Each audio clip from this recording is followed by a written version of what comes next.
Switch to Verizon Business and get more from your internet without paying more for your internet. Get LTE Business Internet starting at $39 a month when paired with a Business Unlimited smartphone plan. That's unlimited data, and with it, unlimited possibilities. Start saving today with Verizon Business, ranked #1 in small business internet customer satisfaction by J.D. Power. Starting price for 25 megabits per second internet plan with savings, plus taxes, fees, and economic adjustment charge. Terms apply. For J.D. Power 2024 award information, visit jdpower.com/awards. Hi there, it's Justin. Just before we jump into today's episode, I wanted to check something really important. Are you subscribed to my Think Faith newsletter? If not, you're missing out on articles, news, events, and updates. Subscribe today and I'll send you the first chapter of my Surprising Rebirth book. And one more thing, with the return of season 2 of the podcast, I would really value your monthly support to help me make this podcast looking at how the tide of faith is coming back in on the West. Become a silver supporter and you'll get early access to episodes plus exclusive bonus video content. Gold supporters also get signed copies of both my books and an invitation to The Inner Circle, a monthly catch-up with me on Zoom. For the newsletter or to support, go to the links with today's episode. I don't have a clear understanding of Philip's concept of God. The God of limited power. This can elegantly account both for fine-tuning and for suffering. These views are philosophically, scientifically, and historically untenable. I have a feeling you don't agree with that account of the resurrection. No. There are a fair number of scholars who think the first Christians identified the resurrection essentially. This isn't just something I've made up. You don't understand them. There is no incoherence in what I just described. This cosmic panpsychism, faith is what appears to be a devastating objection. Bill said something that was just false. Do you think that God is an unembodied mind distinct from the universe? I think it's probably fair to say that we've witnessed a fairly left hemispheric conversation. Do you think I'm a Christian? Me? You're asking me? I'm just curious.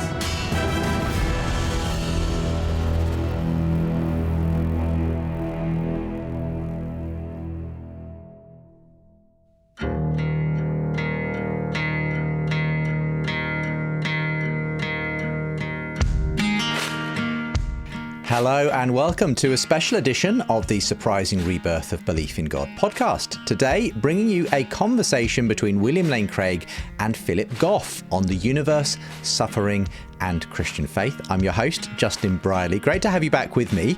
Now, William Lane Craig, or Bill as he's also known, is one of the most influential Christian philosophers in the world.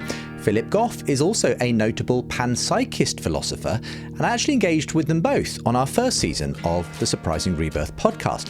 In fact, we last heard from Philip in episode 25 on consciousness, and at that time he'd only recently had a very bad head injury. Well, I'm glad to say he's since recovered and indeed seems to have bounced back. But as you'll hear, Philip has also been on something of a surprising rebirth journey in the past year towards what he calls a mildly heretical form of Christianity. Well, I wonder what William Lane Craig, will make of it. You're going to find out today. And I will say today's show is a bit different to our usual narrative documentary style episodes, but well worth your time. So strap in for a spirited, philosophical and theological conversation. But before we jump in, did you know that if you become a silver or gold level supporter of my work, you get early access to episodes, as well as my full-length interview with Philip Goff himself from season 1 of The Surprising Rebirth. It's only available to supporters. Gold supporters also get free signed copies of both my books and the chance for a monthly catch-up. So the links to support are with the show as usual. And by the way, after today's dialogue, I'll be giving my reflections on the conversation alongside my friend and colleague Peter Byrom, whose own conversion story via the ministry of William Lane Craig is told in the book Coming to Faith through Dawkins. So hold on to the end of today's show to hear our reflections on the conversation. For now, enjoy The Surprising Rebirth of Belief in God, Season 2, Episode 5. William Lane Craig and Philip Goff debate a philosopher's slightly heretical Christian conversion.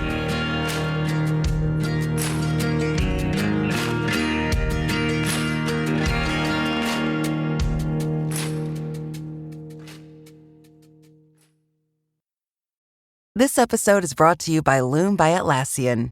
Are you feeling stuck at work? Get your team unstuck with Loom video messaging and move work forward. Use Loom to simultaneously record both your screen and yourself to share a quick update, provide feedback, train a colleague, and everything in between. Plus, add Loom AI to your meetings for instant written notes and recordings. Try Loom today at Loom.com. That's LOOM.com. Welcome to today's show, a conversation between William Lane Craig and Philip Goff on the universe, suffering and Christian faith. Philip Goff is Professor of Philosophy at Durham University and recently announced that he had changed his mind about God, saying he's become, in his own words, a slightly heretical Christian. Well, Philip is well known as a proponent of panpsychism, the view that consciousness is fundamental to reality, and as a critic of atheistic materialism, expressed in his books such as Galileo's Error and Why, the Purpose of the Universe.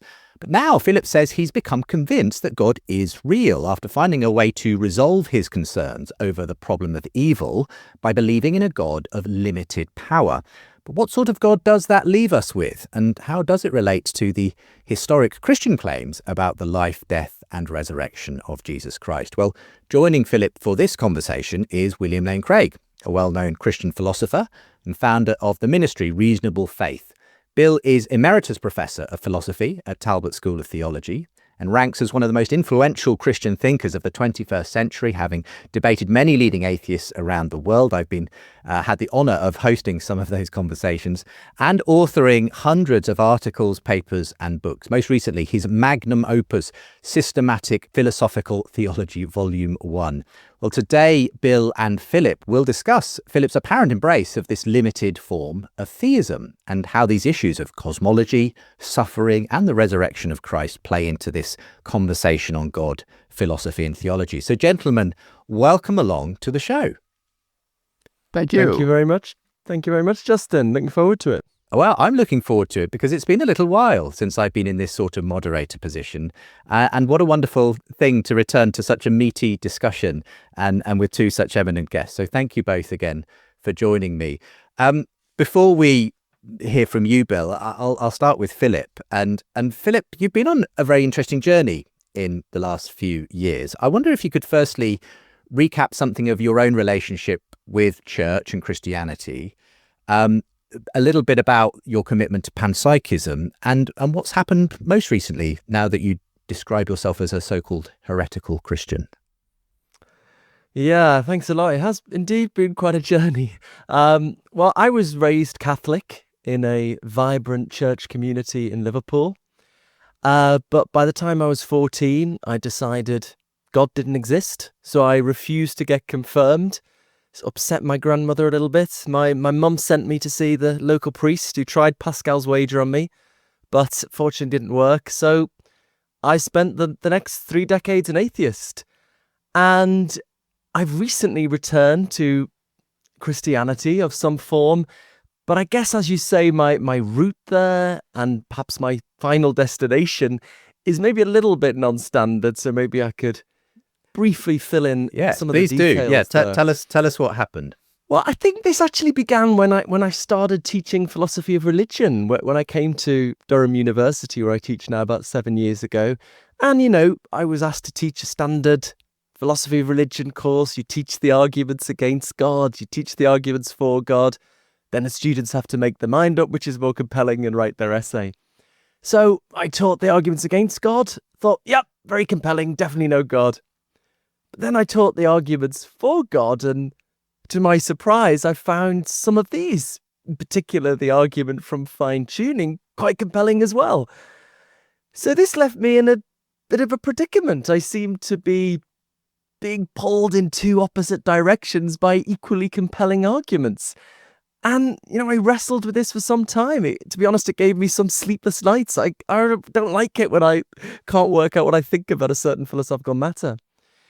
But at some point, there was a eureka moment when I realized, actually, these aren't necessarily pointing in opposite directions.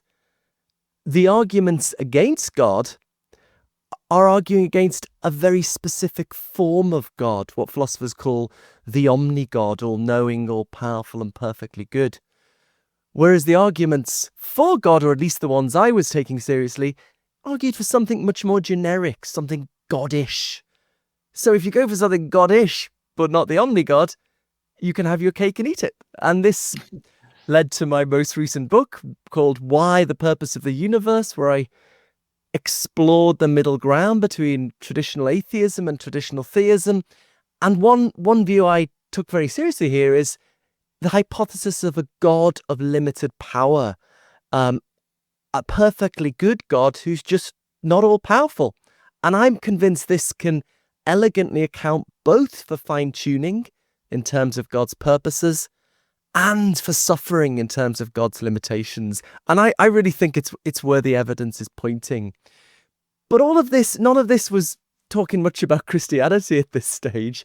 I think just briefly there were two further pieces in the jigsaw, two further stages to take me to Christianity. So the first one was becoming acquainted with the mystical traditions of Christianity, which have always been there right back to the early days, but are perhaps more prominent in the Eastern Orthodox Church. For example, their view of salvation, it's not about God finding someone to punish for our sins. It's about God bringing God and humanity into unity, into a deep state of oneness. God, through Jesus, shares in our form of existence so that we can share more deeply in God's form of existence. Now, this was a way of thinking about Christianity that deeply resonated with me. I heard nothing about it in my Catholic upbringing, but it's one that now deeply resonates with me. But I still had problems with the resurrection. And the final piece in the puzzle here was reading Dale Allison's fairly recent book on the resurrection, which explores some slightly non-standard views of the resurrection, including, amongst other things, the idea that the resurrection experiences of the first Christians were visionary rather than a matter of seeing and touching a body. So this was the final piece. And so just to bring everything together, I guess there's three ideas that led me back to this slightly heretical form of Christianity. The idea of a God of limited power, the mystical traditions of Christianity, and this slightly non-standard version of the resurrection. And just very, very finally, I find each of these have plausibility in their own right, but I find also they cohere together and yield a unified worldview that makes a lot of intellectual sense to me, but which I've also found makes sense of some of my deepest spiritual experiences.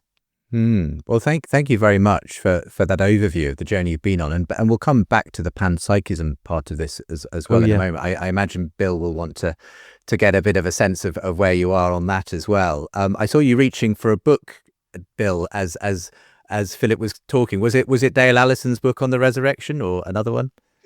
I've got that one on the shelf, but the one I reached for was N.T. Wright's The Resurrection of the Son of God, which I think poses pretty severe problems for Philip's interpretation of the resurrection as being identical with the ascension of Jesus.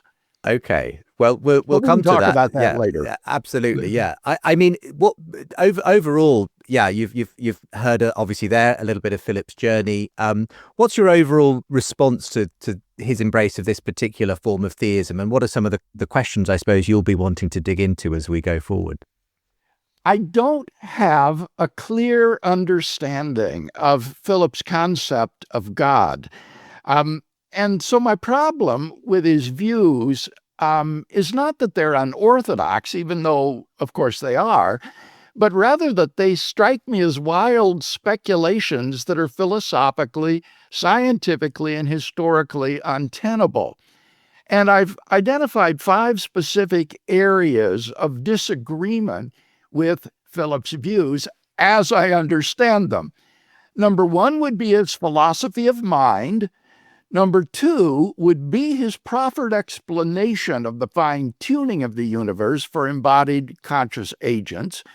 Number 3 is his solution to the problem of suffering and evil. Number 4 will be his reinterpretation of Christianity.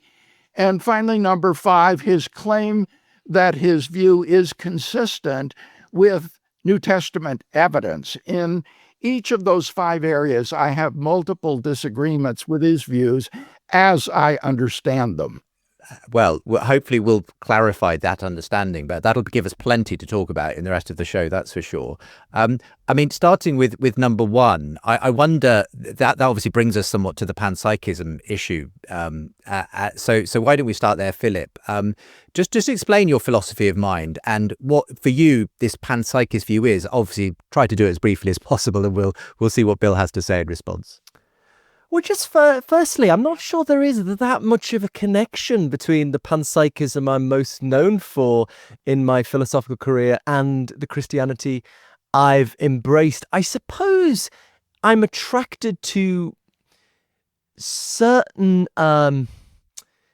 views of God closer to panentheism we might get into that are fit well with panpsychism. But for me, actually, we could talk about that. I'm happy to talk about that. But to me, that's not a deal breaker. That's not the cool thing for me, which made sense to me, which is a deal breaker, is God being limited in power. That's what makes it make intellectual sense to me. So that, but on the panpsychism, I suppose, very briefly, I'm always keen to emphasize with consciousness, it's not just a scientific problem, because consciousness is not publicly observable. You can't look in someone's head and see their feelings and experiences. So we're limited in how we can deal with it experimentally. I think essentially all we can do experimentally is work out which kinds of brain states correlate with which kinds of experience. We can do that because we can ask people while we're scanning their brains. But that leaves open the why question. Why? Why does brain activity go along with consciousness at all? And here we have to turn to the various philosophical possibilities. Roughly, physicalism, that the physical universe is fundamental and consciousness arises from brain processes. Panpsychism does it upside down. Consciousness is fundamental and actually physical reality emerges from some more fundamental story about consciousness. Or the view I think Bill might be attracted to, dualism, both consciousness and the physical world are distinct but intimately connected. And I think we can't work these out. The experimental data is just neutral on all these. But panpsychism, I think, in terms of simplicity, in terms of its explanatory potential, does a lot better than the rivals. That's it, really. Well, I'll allow you to respond to that, Bill. What's your understanding of panpsychism? Does it tally with Philip's? And why do you think it is relevant to the God question in the end? My concern is with his panentheism, that God is not something distinct from the world. Okay. He's defended a version of panpsychism according to which the universe is a personal agent who can contemplate the future and make rational decisions about what that's his word, what she wants to do. Now, it's really important for your listeners that we understand that his view is not that the universe and every material particle in it has a soul. That would be mind-body dualism. Rather, Philip accepts a non-reductive physicalism, according to which all that exists is physical, and mental states are properties of physical objects. By contrast, the existence of God, as classically conceived, requires substance dualism, which Philip rejects. And I think that this philosophy of mind of non-reductive physicalism is attended by all of the problems that are inherent in such a physicalism. First of all, it seems to me to be involved in a fundamental category mistake. The physical objects, like the brain, have physical properties like weight, mass, density, spatial location, and so forth. But it's just a category mistake to say that the brain has mental properties. The brain is not happy. The brain is not sad. The brain is not fretting or jubilant. These are properties of a self or soul and not of a physical object. Worse, I think his view is very unscientific. Biologists have expended enormous energy trying to figure out how deep consciousness extends into the animal kingdom. And the evidence shows that an incomprehensibly complex neural structure is necessary as the substrate for states of consciousness. So higher animals like vertebrates have conscious states and complex neural systems, but most living organisms do not. Ants, slugs, oysters, algae, bacteria, mushrooms, these don't have mental states, according to the evidence. And to go further than that and suggest that inanimate objects like the chair you're sitting on or my pen have mental states of consciousness just seems to me to be preposterous. And to suggest that the universe as a whole, especially the structureless, featureless universe prior to the Planck time, is a personal agent, just flies in the face of the scientific evidence.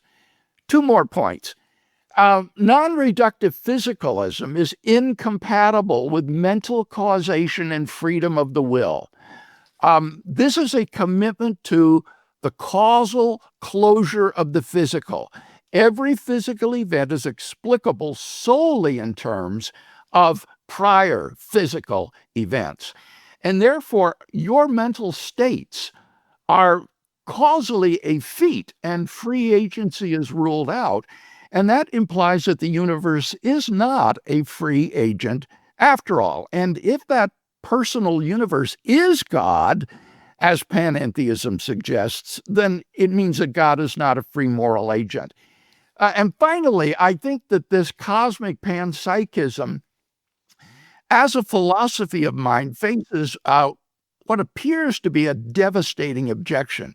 Philip has written, and I quote, "The universe is a conscious subject. All other things, from planets to human beings to fundamental particles, are conscious subjects that exist as proper parts of the universe subject." But it is almost axiomatic in the philosophy of mind that one person cannot be a part of another person. When two persons get together, they are never a third person. Now, since we are persons, the universe cannot therefore be a person of which we are parts, as Philip imagines. And as I say, if we identify this agentive universe with the panentheistic God, then that spells the end of God's being a person.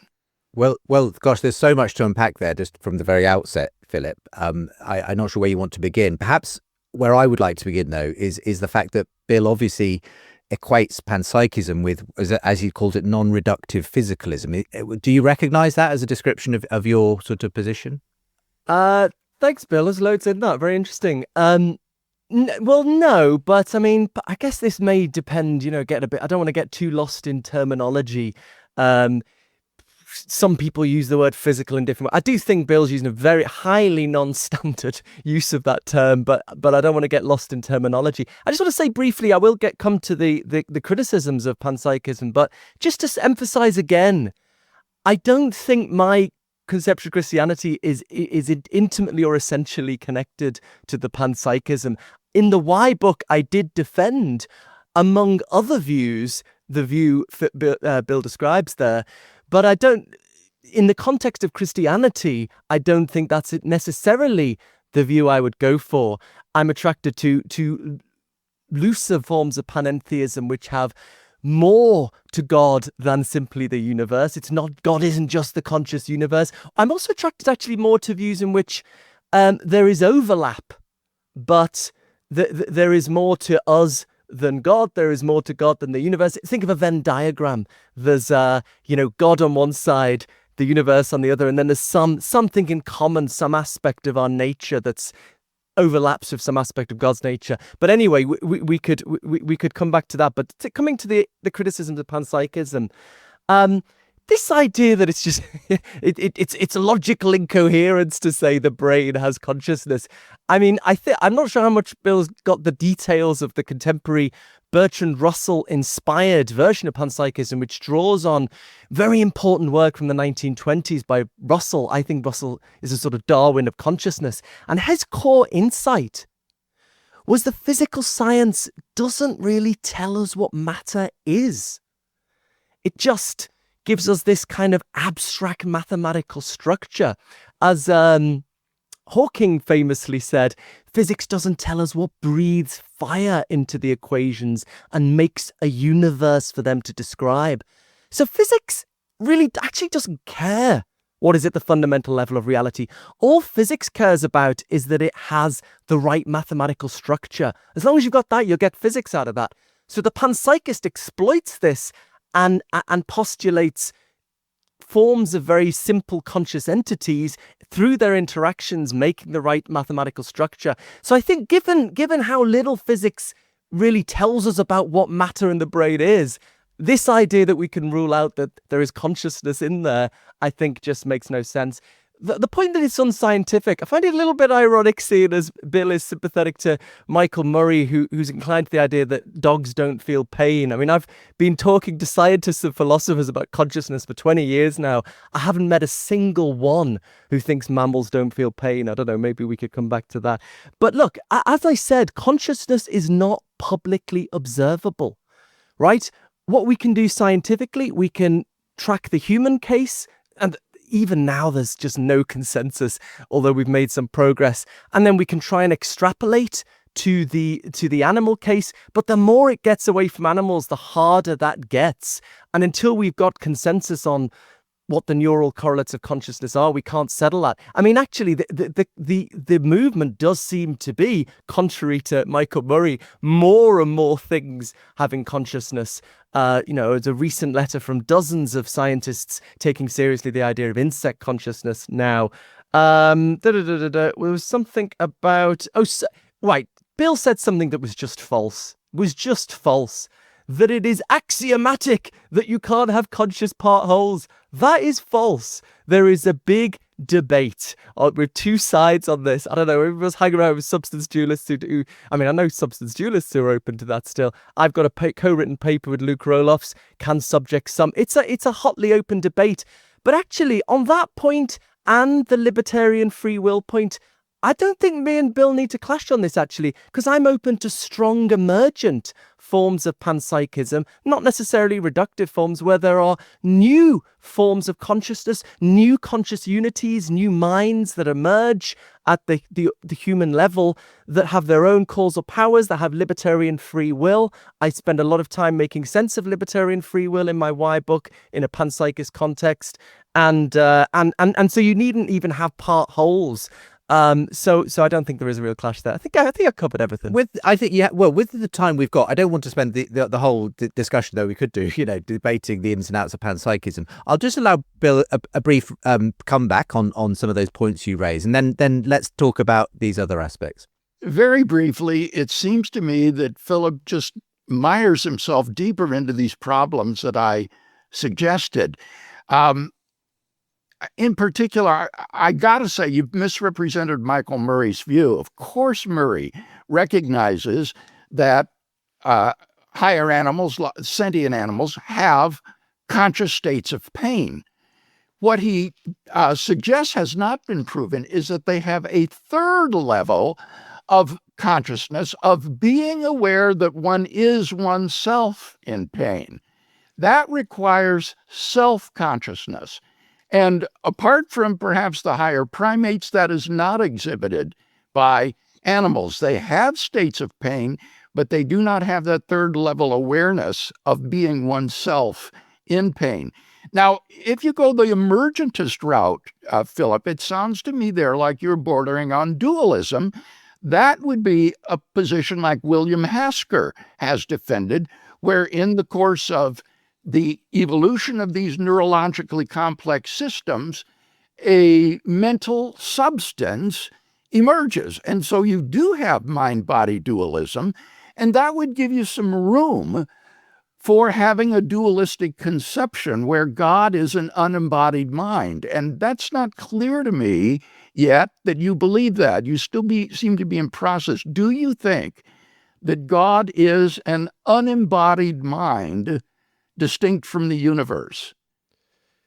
Just briefly on Michael Murray, I mean, he draws on higher order thought theory, which holds that without those higher forms of reflective thought, you do not have the conscious experience. He compares it to blind sight, where people have certain cognitive information without the conscious experience. I mean, I think Ned Block has done an incredible job of debunking the higher order thought stuff as a theory of consciousness. But Michael Murray does build on that. But I think you're right. The important point is, what are we thinking about God here?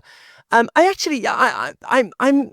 agreement. Once we're thinking about Christianity, even the panentheistic view that everything is in God is also problematic, because that means maybe, like, my bad choices are God's bad choices. So this is why I'm now attracted to this view that, as I say, it's not a deal breaker for me, but that there is a purely immaterial aspect to God.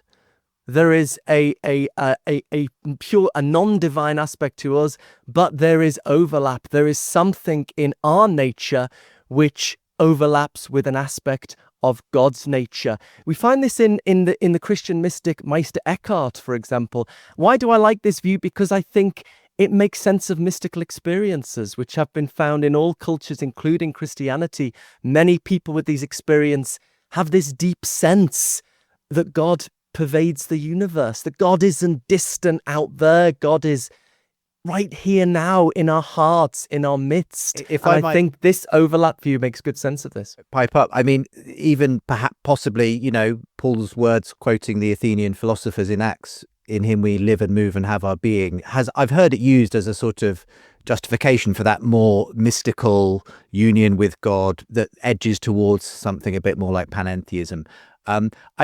Bill, obviously for you, that you have these concerns about, the kind of God Philip is talking about here, though it sounds as though Philip is actually saying, well, he's sort of on a journey here. He's sort of open to other explanations, possibly even somewhat sympathetic to the idea of a immaterial mind that is separate from the universe. And that does help. I think it might help to us to come to a point of actual agreement, possibly between you both, having spelled out some of these differences, which is that obviously Philip has explained that part of the reason for him taking the God hypothesis seriously has been this fine-tuning argument, which you have obviously outlined many times in your own debates and books.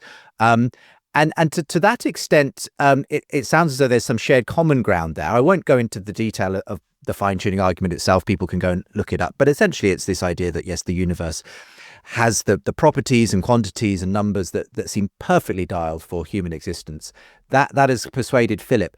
What's your concern then, Bill, about, given that positive evidence for God, what are your concerns about the kind of God that we're then talking about in consequence? That's exactly the point, Justin. Philip proposes to limit the power of the universe to choosing just the values of the cosmic parameters, but not the laws of nature. And if he does hold to such a restriction, that seems to me to be utterly ad hoc and implausible. If God is powerful enough to pick the values of the constants and quantities, surely a transcendent God could decree the laws of nature as well, unless you hold to this panentheistic, physicalistic view that God just is the universe. Moreover, I think there's a kind of vicious circularity in Philip's hypothesis. In order for the cosmos to be a rational agent capable of choosing the values of the constants and quantities that are necessary for intelligent life, the universe must already possess those values that makes intelligent life possible. There's a vicious circularity here.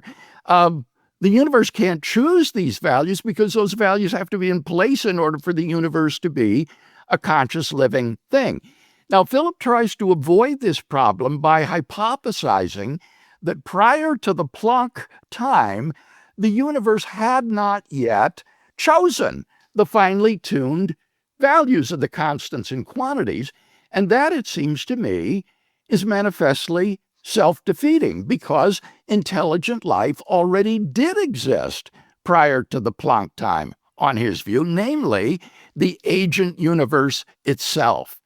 And then finally, I think his hypothesis leaves the existence of the universe itself unexplained. What is the explanation of the existence of the universe? To allay this shortcoming, Philip has the additional hypotheses that the physical universe exists necessarily, but it's only contingently a physical object. And secondly, that the non-physical phase of the universe caused its physical phase. And it seems to me that this is the undoing of his physicalistic panentheism, because on this view, it turns out that the cause of the universe is a necessarily existing, non-physical, transcendent, personal agent, after all, which is the classical concept of God. So the only novelty here would be that on Philip's view, God turns himself into a material thing, which I think is intuitively metaphysically impossible. Okay, Philip. Thanks. You've done your homework, and yeah, a lot of interesting points there. Where to begin? I mean, so again, to repeat, insofar as I'm now taking Christianity seriously, I'm not thinking about God being the conscious universe or something that becomes the conscious universe. I mean, just on that, I would still defend that view. I wasn't clear why it's a problem that before the Planck constant, the universe exists. I mean, the point is the universe fixes the constants for there to be more forms of life. That's I wasn't sure the point there. And this idea, it's unintuitive that the God could become the universe. I mean, I think this is the kind of thing Russell helps with, because we don't know what the hell matter is. We just have this mathematical structure, so it could be a kind of conscious mind. But look, I mean, maybe the most helpful thing is just, I am persuadable. I don't necessarily agree. I like some form of kind of panentheismal view in which God and the universe are not entirely distinct, because I think that fits better with mystical experiences. I'm not yet persuaded that doesn't make sense, but I am persuadable. It's not the big thing for me. So maybe it would be good to let's pretend my God is just like the traditional God, just like the God Bill believes in, except has limited power, and that would get us back to the first criticism. Am I all right to address that? No, that's fine.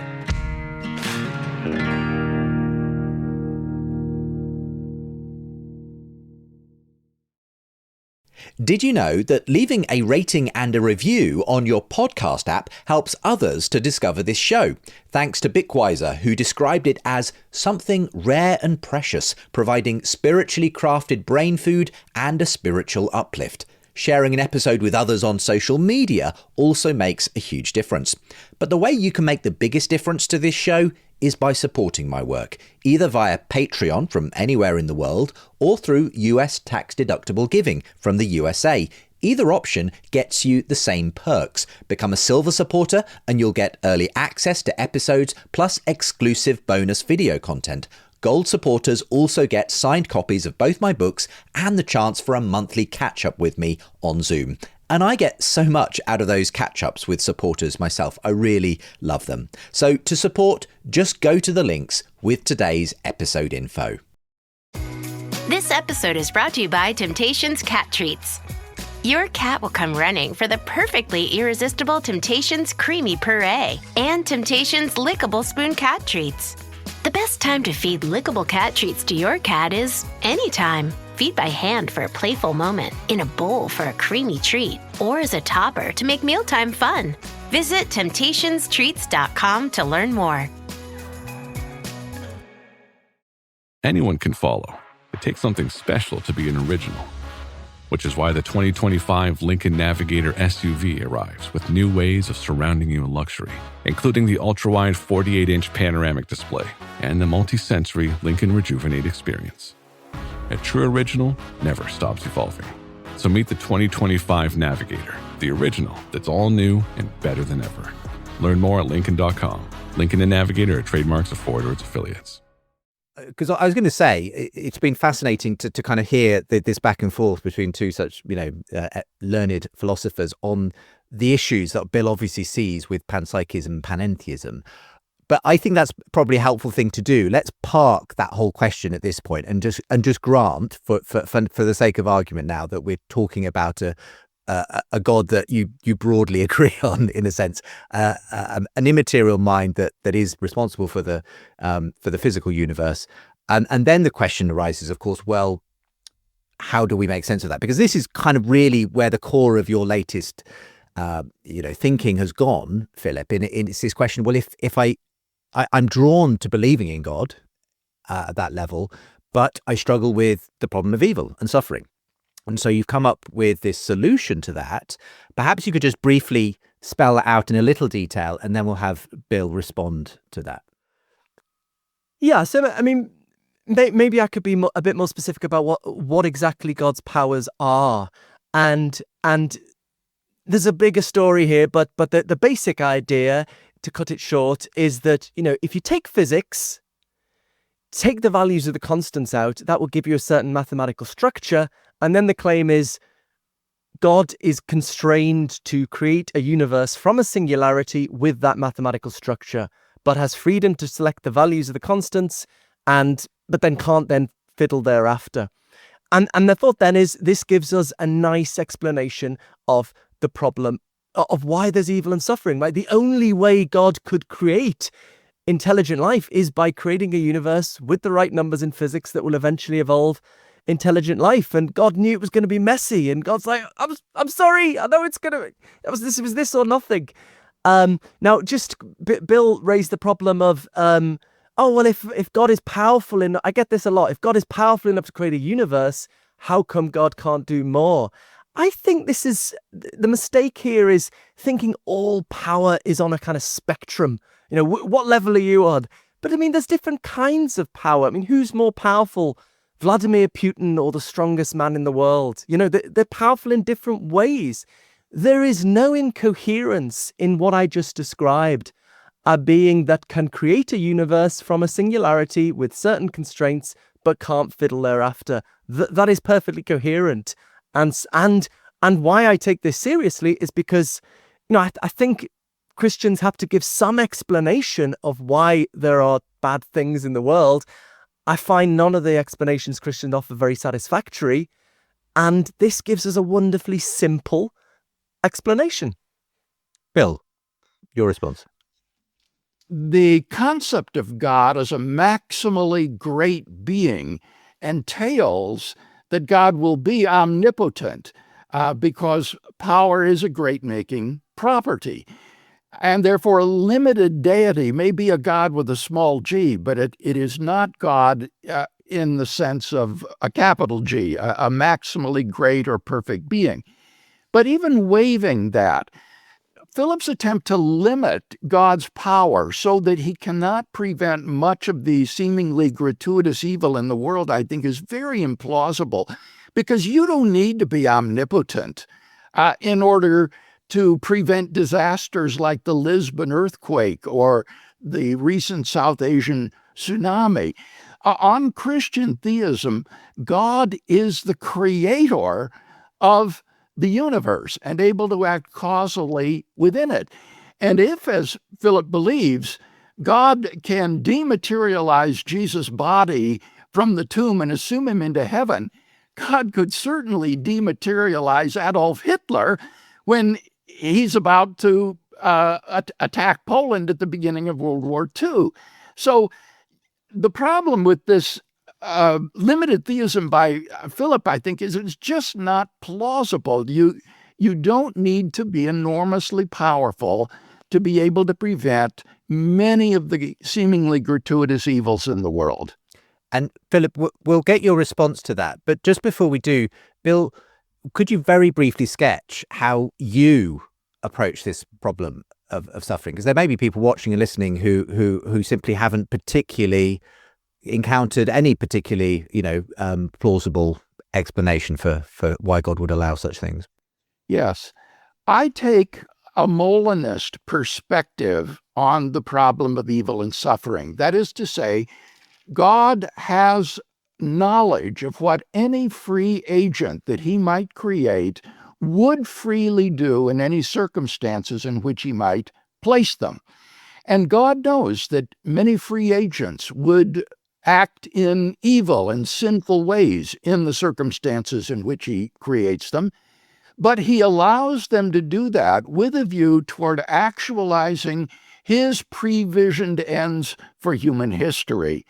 And we, in our limited frameworks of time and space, are simply not in a position to say that a God endowed with middle knowledge probably doesn't have a morally sufficient reason for permitting this or that evil to occur. Every event that occurs sends a ripple effect through history, such that God's morally sufficient reason for permitting it might not occur until centuries later, perhaps in another country. And so when you look at it in that way, I think you can see that it is just way beyond our ability to say of any particular example of evil or suffering that God probably doesn't have a good reason for allowing it to occur. In addition to that, I think that evil actually proves the existence of God. And it would go like, my argument would go like this: if God does not exist, then objective moral values do not exist. Without God as the standard, then everything becomes relative and subjective. Premise 2, evil exists. This is what we all recognize. 3, therefore, objective moral values exist. 4, therefore, God exists.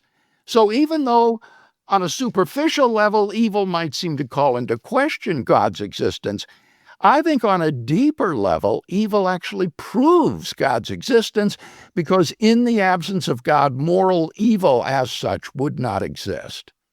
Well, thank you very much. That's helpful to kind of get your take on how you respond to the problem of evil. But coming back, Philip, to Bill's original concerns with the way that you've solved the problem yourself, he says, well, surely a limited God could actually do a certain amount. And so simply having the limited power version of God doesn't really solve the problem that you think it does. Good. I mean, if we were just dealing with fine-tuning, I don't think Bill has any kind of objection here. I mean, I specified what God's abilities were, is unable to intervene afterwards.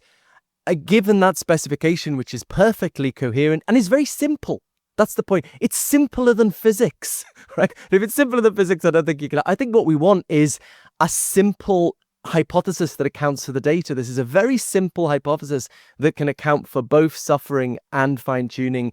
It's part of the hypothesis that God can't intervene. I accept things get trickier if we want to make sense of Christianity. I've got a big detailed paper going into this that I sent Bill before this, which, and this is why I'm less confident. I will admit I'm less confident about the truth of Christianity. I'm confident enough to have faith in it, but I'm less confident than I am about a God of limited powers. I think the hypothesis there is wonderfully simple and elegant. Basically, what I say about what Bill referred to is that I try to make sense of God having the power to incarnate, in the traditional philosophical sense, to unify an aspect of God's being with an aspect of the physical universe, such as a newly formed embryo, and then at a later date to, as it were, reabsorb that now physical entity. Sounds a bit weird, but I think all of these things are weird, so in some sense. But I think this is a fairly simple addition to God's powers, which doesn't entail that God can dematerialize Hitler, because God obviously wasn't God incarnate. God can only reabsorb aspects of himself that have become physical. So I think that deals with our objection. Let me just I've got lots of deep problems with Molinism, which is so foundational to Bill's alternative. We should see this as comparing two solutions to the problem of evil, I think. I've always found Molinism such a peculiar view. And I mean, just let's take a concrete example to try and make this vivid. Suppose I've got some moral dilemma. Suppose I'm, really want to kill a philosophical rival because I'm jealous. He always, publishes more than me. I always used to give examples of cheating on my wife, and then I'm worrying, getting tempted to cheat, and I'm worried she's going to get suspicious. So here's a new example. Not a good example. So I'm sitting there, am I going to give in to this jealousy and kill this person, or am I my conscience going to get the better of me?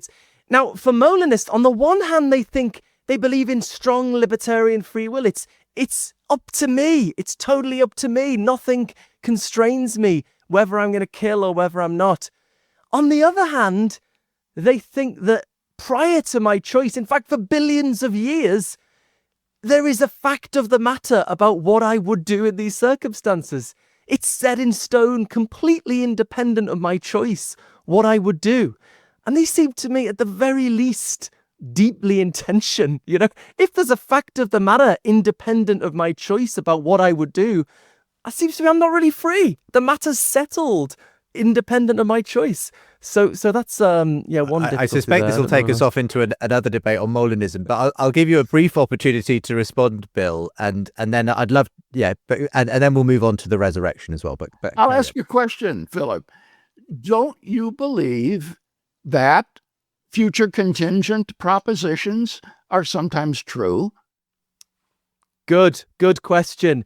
I think there's an important difference here. I said, I slipped in there that there's a fact of the matter independent of my choice. So independent in the sense that what I would do if, let's say I would kill, let's have the fun option, sort of.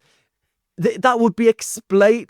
That's not, for the Molinist, explained by my choice. Whereas suppose, to take the contrast case that you're pointing to there, I think, Bill, suppose we think the future exists, and, then as I'm sitting here wondering whether I'm going to kill this person, the future is there, and there's me in the future making the choice, killing the person. So there is a fact of the matter then, but it's a fact of the matter that it's explained, that's grounded in my future choice. So that's consistent with my free will. But for the Molinist, the fact that what I would do is not grounded in, it's not explained by my choice. If anything, it's prior to my choice. It goes back, it informed God's creation plan that put me in the situation where I've got this choice in the first place. So that's the problem, the independence from my choice that I think is the problem that, for me, constrains free will. This is the so-called grounding objection, which I don't think it is. I don't think it is the grounding objection. I didn't say anything about what grounds these truths. I said that they constrain our freedom. It's a different objection. Oh, well, they clearly don't constrain our freedom, because we have the ability to actualize the consequence of those counterfactuals of creaturely freedom about what we would do. There's no causal constraint. So I think it's clearly compatible with the strong view of libertarian freedom. Well, I think there is a fact of the matter set in stone, explanatorily prior to my choice about what I would do in those circumstances. That does constrain my freedom. I've been researching it. Bill had an answer to this 30 years ago, objecting to this notion of explanatory priority that is sometimes charged against Molinists. But actually, and I think that was a good response in the 90s, but since then there's been a lot of work on the nature of explanatory priority, on the nature of priority, and there is a broadly accepted understanding of explanatory priority there in a lot of different areas involving what we call directed acyclical graphs, that is cross-categorial, is asymmetric, is transitive, and avoids these response Bill made in the 90s. So I really think there's a deep concern here that not just me, a lot of people have this deep concern that the kind of conditionals Molinists believe in constrain our freedom. And yeah, I think I'd like to see Bill reply to those recent moments in the literature. We won't have time for a fulsome reply now, but Bill, just briefly your thoughts on that, and we'll move into talking about the issue of the resurrection as well. I just fundamentally disagree. I don't think any good argument to think that the truth of counterfactuals of creaturely freedom, like if I were rich, I would buy a Mercedes, constrains my freedom any more than saying that a future contingent proposition like I will buy a Mercedes constrains my freedom because it's true prior to my making that choice.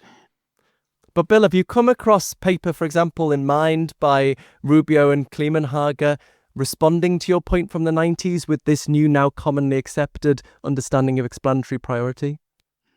I haven't seen the Rubio paper. I'd love to see what response you have to that. It's that's what I found very compelling. That may be a conversation for another day. Yes. And I'm aware we're obviously going down some really interesting philosophical rabbit trails. But let's bring it back to this question of the limited God. Bill obviously doesn't feel that this adequately accounts for suffering and doesn't sort of let you off the hook, as it were. I'm going to leave that one there just because, for the sake of time, I do want to get to another interesting aspect of this so-called heretical Christianity that you've embraced, Philip, which is that you know, one of the most significant things I think about your story is that you are, as it were, doing your best to kind of take Christianity very seriously, its historic claims.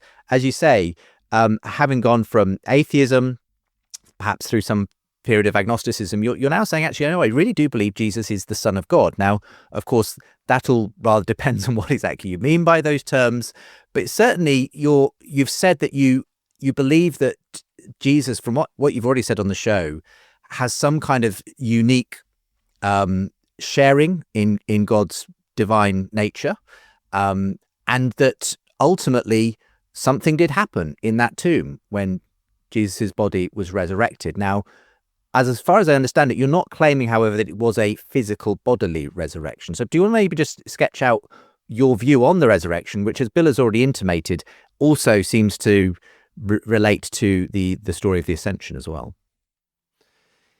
Yeah, so I guess I have a problem with the traditional view of the resurrection because, as we've discussed, my explanation of why there is suffering, I wish there were no suffering, why there is suffering is God can't prevent it.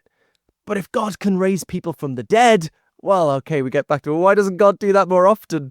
Avoiding needless tragedy of people dying young or something. I also think it raises the problem of hiddenness, which is a deep worry for me, for example, for how Bill responds to the problem of evil. But anyways, probably haven't got time for that.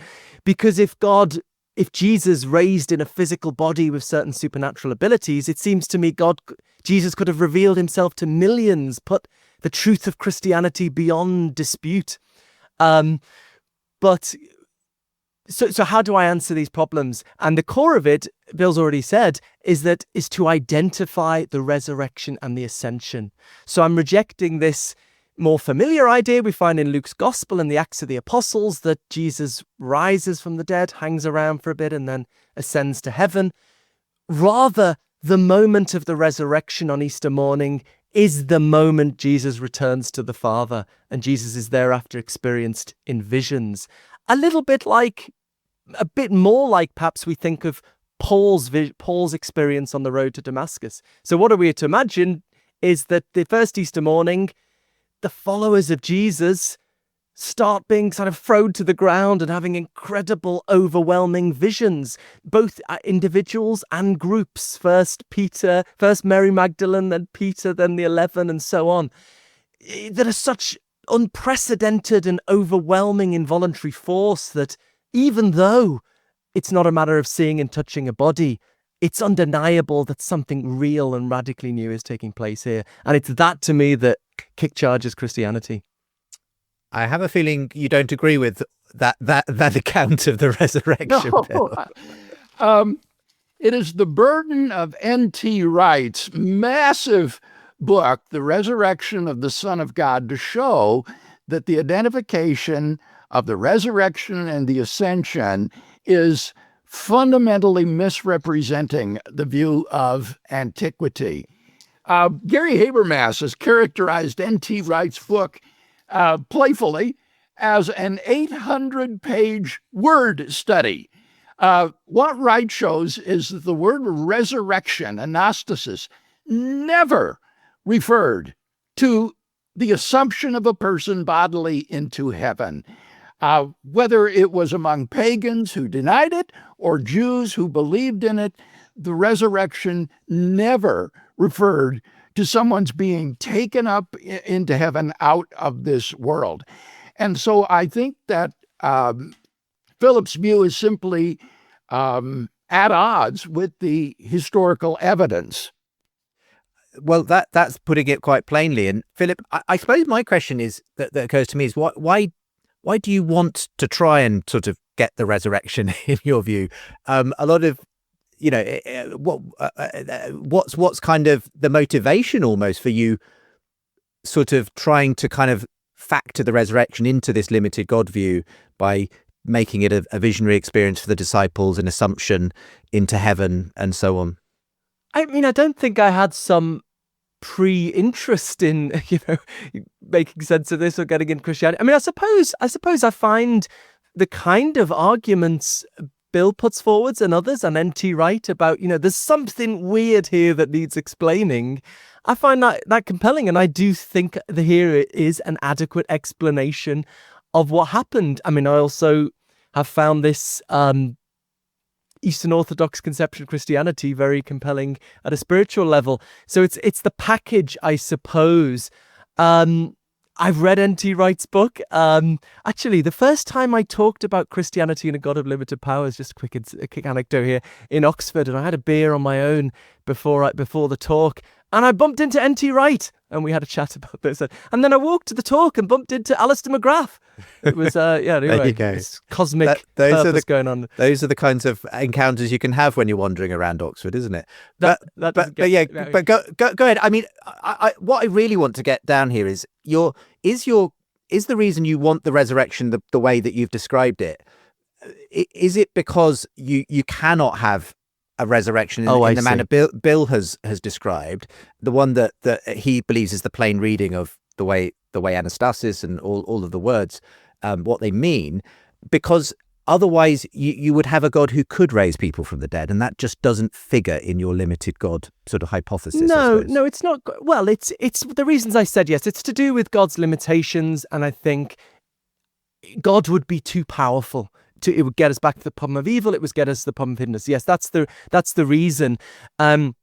So the traditional view has a very low prior probability for me, for people who know about that kind of stuff. But there is a question for me. Yes, if it was these visions, how did they get this idea of the resurrection? And my answer to this is that, again, we're building on this Eastern Orthodox idea that the death and resurrection of God transformed the relationship between God and humanity, brought them into this deep state of intimacy, and deepened the possible experiences of God that are available to us. Now, my hypothesis in this extended paper I've got is that Jesus prepped before the crucifixion, prepped his followers to recognize and deeply participate in this transformed relationship when it emerged, and to recognize that Jesus is physically alive at the core of it, to comprehend that, so that due to this, and we hear in the Gospels, Jesus does talk about the death and resurrection. People, they don't understand it, but anyway, he talks about it, so that with this preparation, at the moment there is this transformation in reality,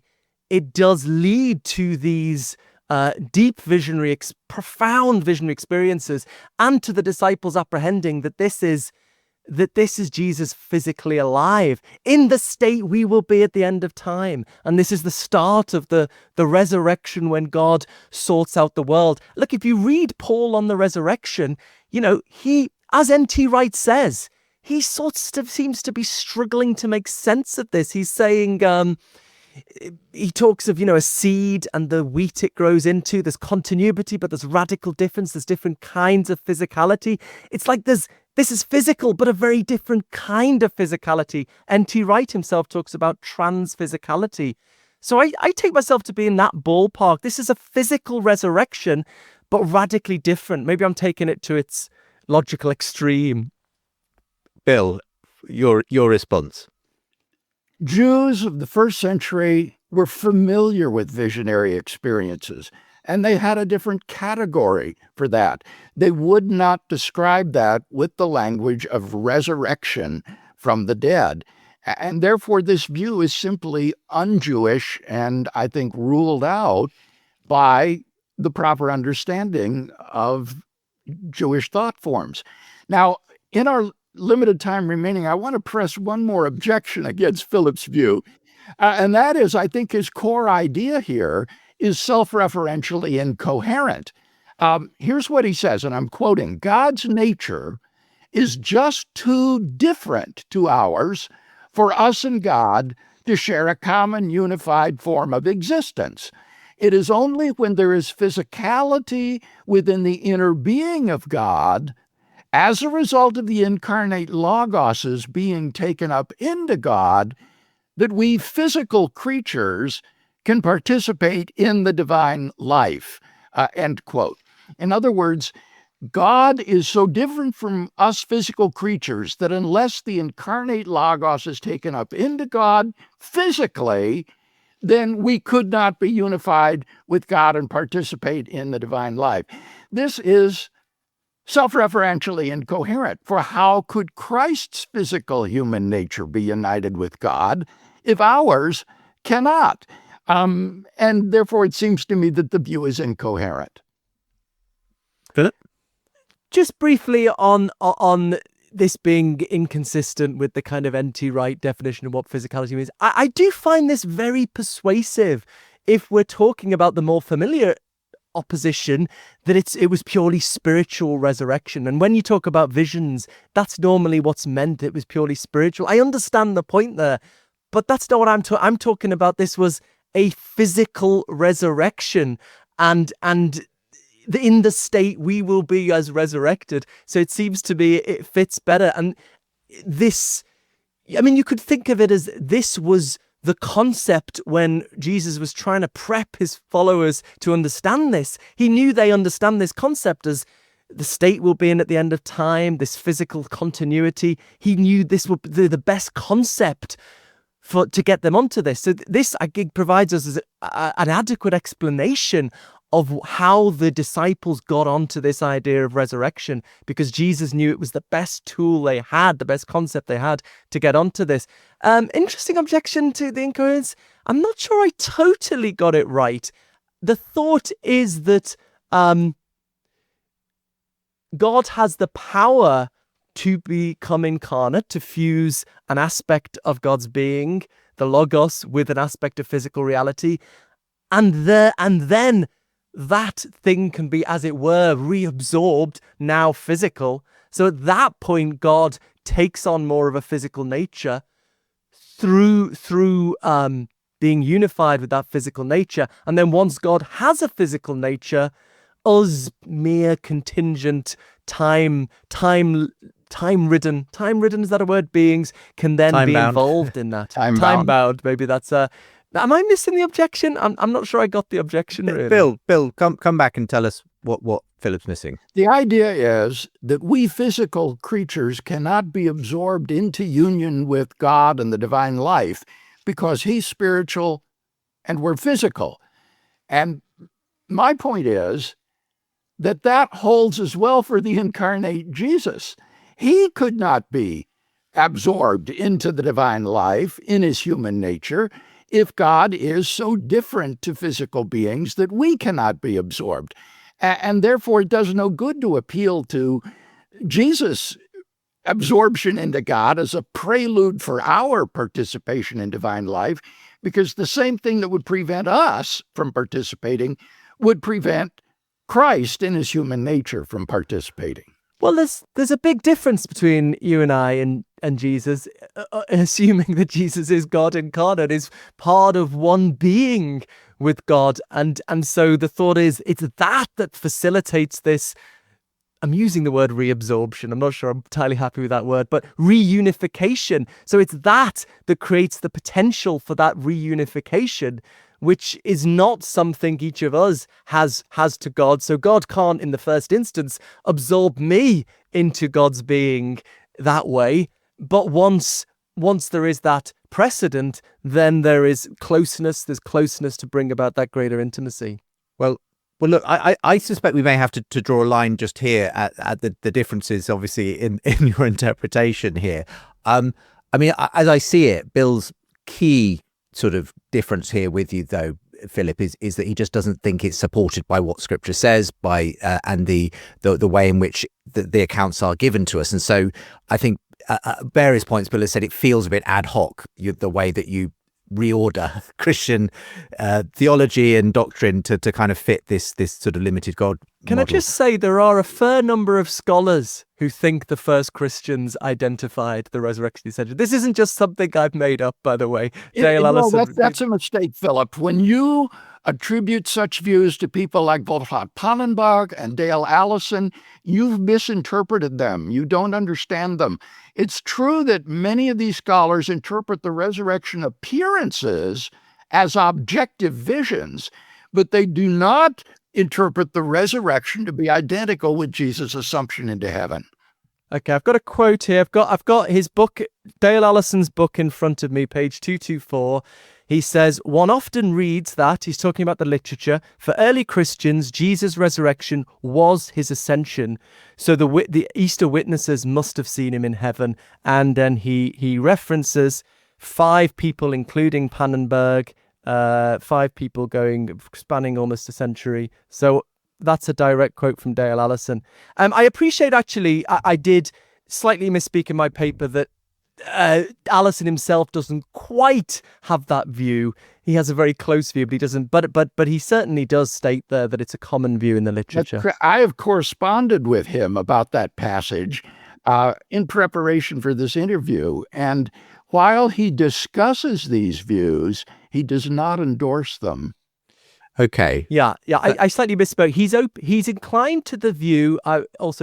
He's inclined to the view that there was a close chronological period between the resurrection and the ascension, closer than the normal view, and that the ascension happened before any resurrection experiences. So it's not quite the identity that the view I've been talking about, the same thing. But anyway, the important point is he certainly states it's a common view in the literature.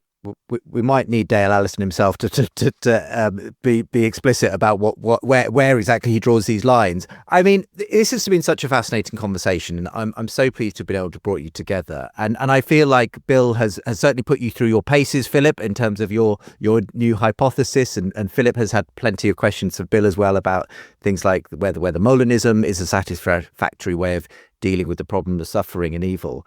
I suppose my overall question, perhaps firstly to you, Philip, is there a danger, in a sense, as a philosopher, of trying to kind of fit the God of Abraham, Isaac and Jacob into a sort of philosophical box where he works, basically, within your philosophical framework? And it's a question I had, actually, when I saw you in conversation with Alex O'Connor and Rowan Williams and Elizabeth Oldfield for the Panpsychast, where I felt that there was a sense in which you would come to a kind of philosophical way of managing God and coming to this sort of semi-heretical Christianity.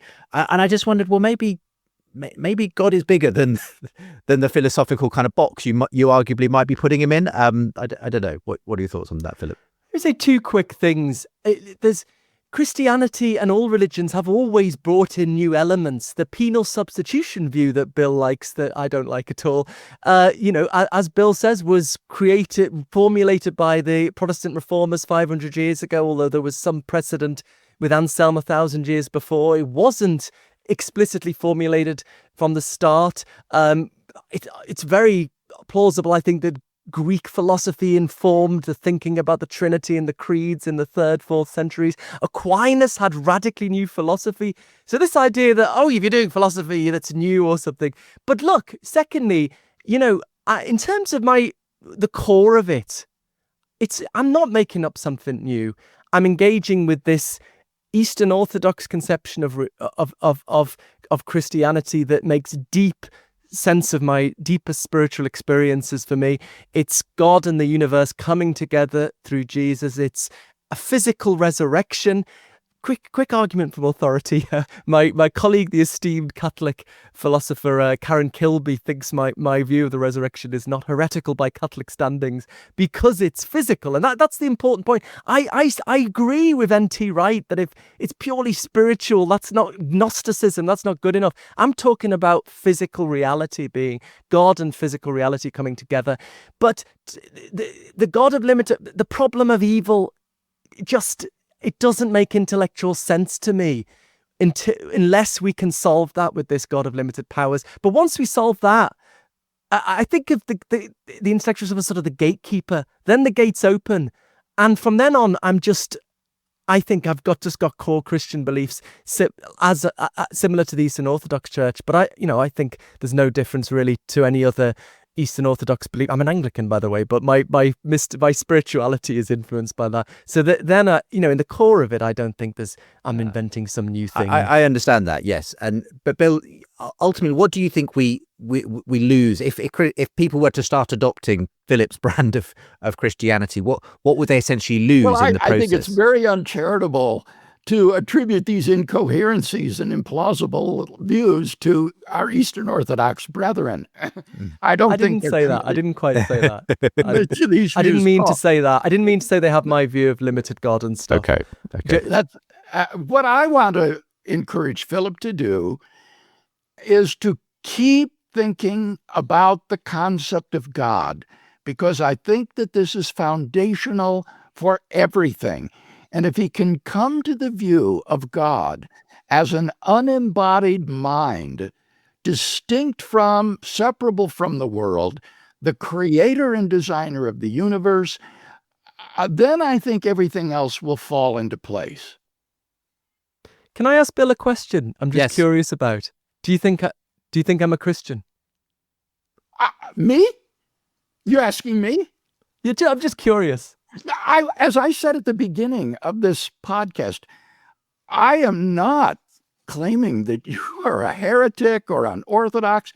My concern is that your views are wild speculations that are philosophically, scientifically, and historically untenable. And your relationship to God is for you and him to work out, certainly not for me to stand in and judge. Thank you. Well, that's a helpful place maybe to leave it. Thank you very much both for a fascinating conversation. It has obviously been highly philosophical but very engaging. Perhaps, in due course, there might be a more sort of spiritually sort of experiential one. We didn't get onto questions about what it means to you to pray and that kind of thing, Philip, but maybe we could do that another time, because that's a sort of the next level, if you like. But for now, thank you both for being my guests on this really interesting conversation. If you want more from either Bill or Philip, you can find both their websites, philipgoffphilosophy.com and reasonablefaith.org for Bill. For now, thank you both for being my guest today. Certainly. Thank you very much. It's been fun.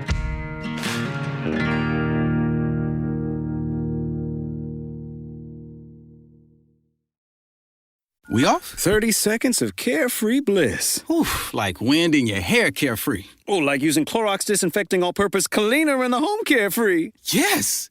Like dog slobbing on the coffee table and cleaning it with Clorox carefree. He's on a roll now. Spit toothpaste on the faucet. You got it. You got it.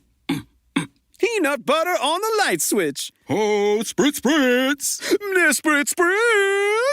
Clorox, man. Clean feels good. Okay, we're back. Use as directed.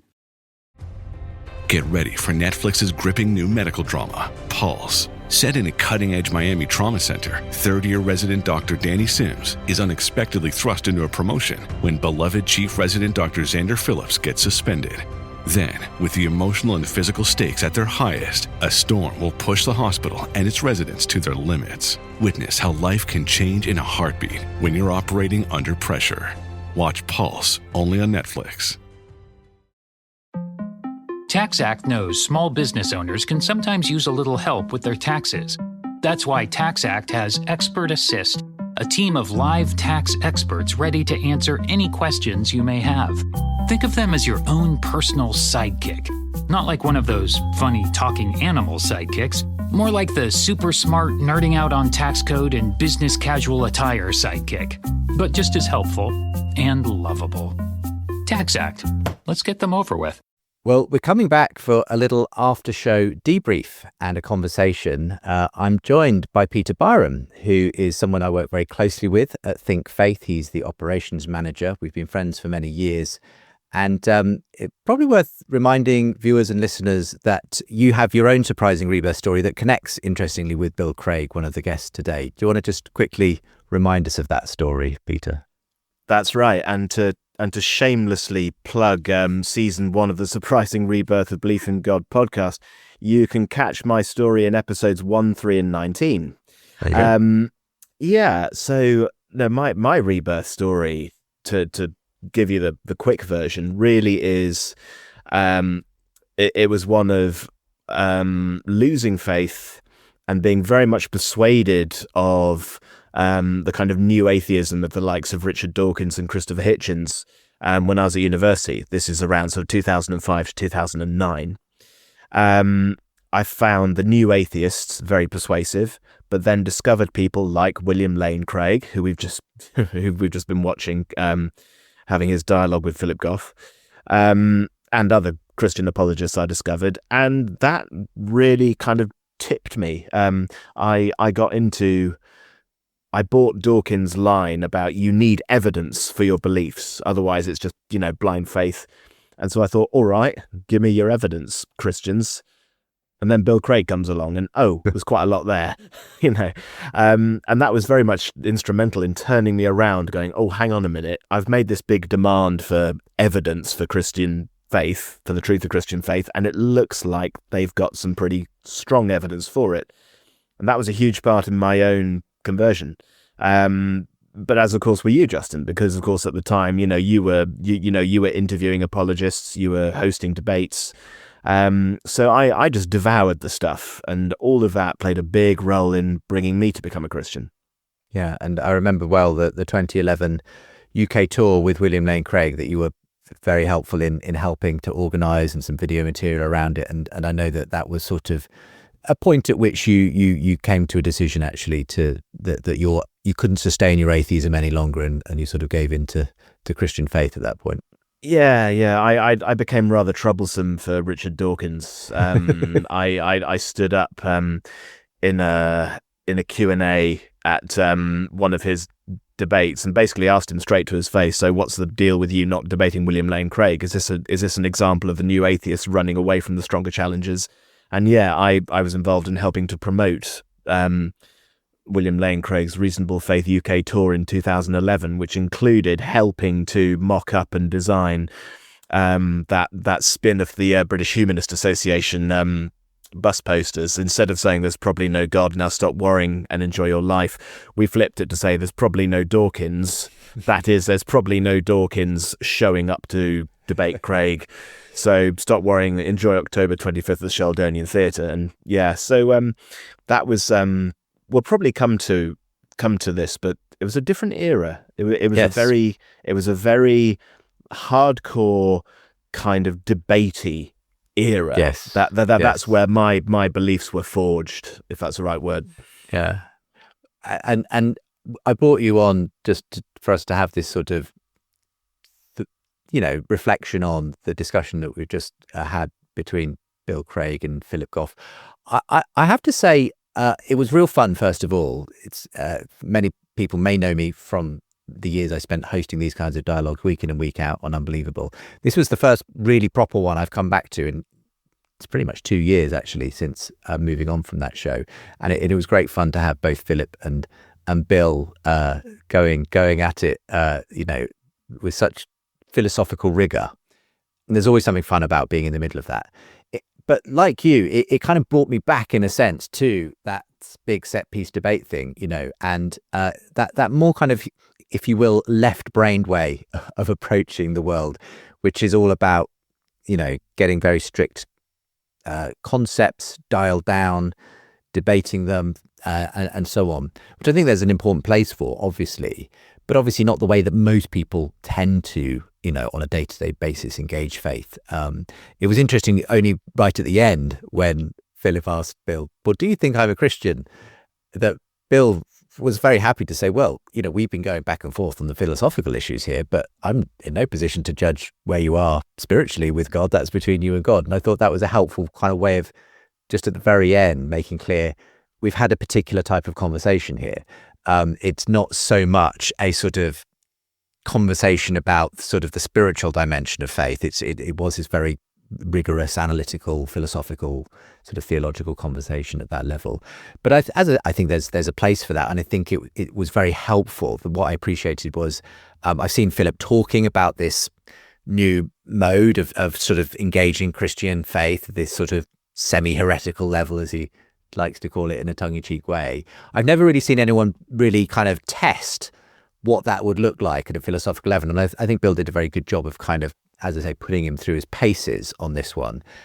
Inevitably, it's the kind of thing, though, that will ultimately appeal to people who are looking for that kind of rigorous philosophical testing of ideas. But yeah, what were your thoughts about the conversation? Yeah, well, I think you're right. I mean, what we have watched is what happens when two professional philosophers decide to go, right, let's do this. Let's really go for it and examine our ideas. Let's challenge them. Let's stress test them.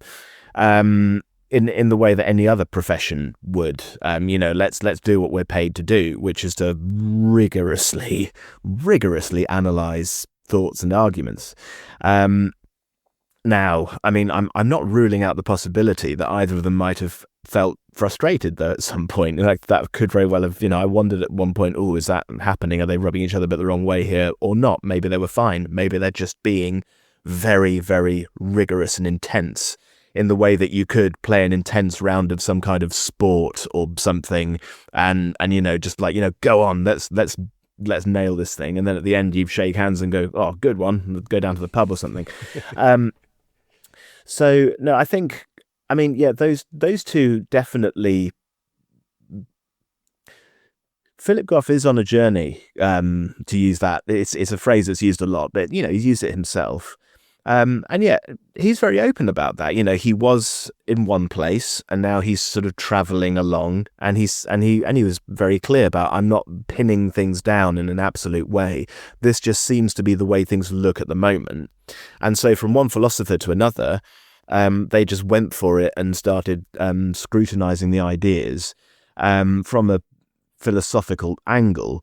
Now, the interesting thing, I think maybe 10 years ago, I probably would have thought that's all you need to do. That's all that this is about. You need to hash out the rational arguments. But, again, more recently, I do think, and again, this is where, we've talked about Ian McGilchrist before, and the impact that his explanations of the brain hemispheres are just huge. And the idea that you cannot make everything about what the left hemisphere does, which is the left hemisphere breaks things down into these computational, abstract, static, analytical tasks. There comes a point where you've got to bring it back to the right hemisphere, which deals in much more kind of nuance, much more holistic, intuitive, even imaginative thought. And they've got to be working together. I think it's probably fair to say that we've witnessed a fairly left hemispheric conversation, right? I'd just be interested in your, for you being the moderator in the middle of that, watching that happen. I'd be interested in what it felt like for you and what you were thinking, because you can look at that in different ways. You can look at it as, well, so-and-so is making better arguments, bash out premise 1, premise 2 or whatever. But equally, there are other dynamics going on, how well is one person listening to the other or whatever. Yes. I don't know, just in any order, really. What was it like to be moderating that? What are your immediate reflections from having just come out of that? My immediate reflections, as I say, is that it's a rigorous philosophical discussion, and there's a place for that. But inevitably, I think for many people, it will feel slightly like it's disconnected from the reality, arguably, of faith and belief and the things that actually bring people to God. And so it's interesting because, bringing this kind of quite philosophical conversation into the Surprising Rebirth of Belief in God podcast series, it will strike, I'm sure, quite differently to many of the other kind of conversations we've had, which haven't by any means excluded philosophy and logic and analytics and so on, but have tended to weave it into a story that is also driven by personal, emotional, psychological reasons why people ultimately are finding faith in God.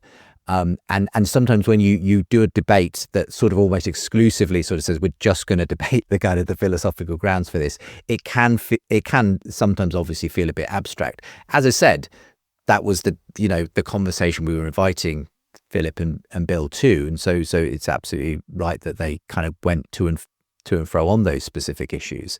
I suppose for me though, what I might have wanted to do, had we had a little bit more time, would have been to tease out a little bit more, and we just touched on it right at the end, of Philip's personal spiritual journey. It would be fascinating, wouldn't it, to find out, well, what does he experience when he prays? Why does he go to church? Because in the end, that's sort of where the rubber hits the road. You can have, a well thought out philosophical conception of God. The question is, well, what difference does it make to your life in the end? That's where most people, I think, land on these questions. They're asking, well, what difference does it make? And I think having the right conception of God is important. It's important to know sort of what we're talking about when we talk about God.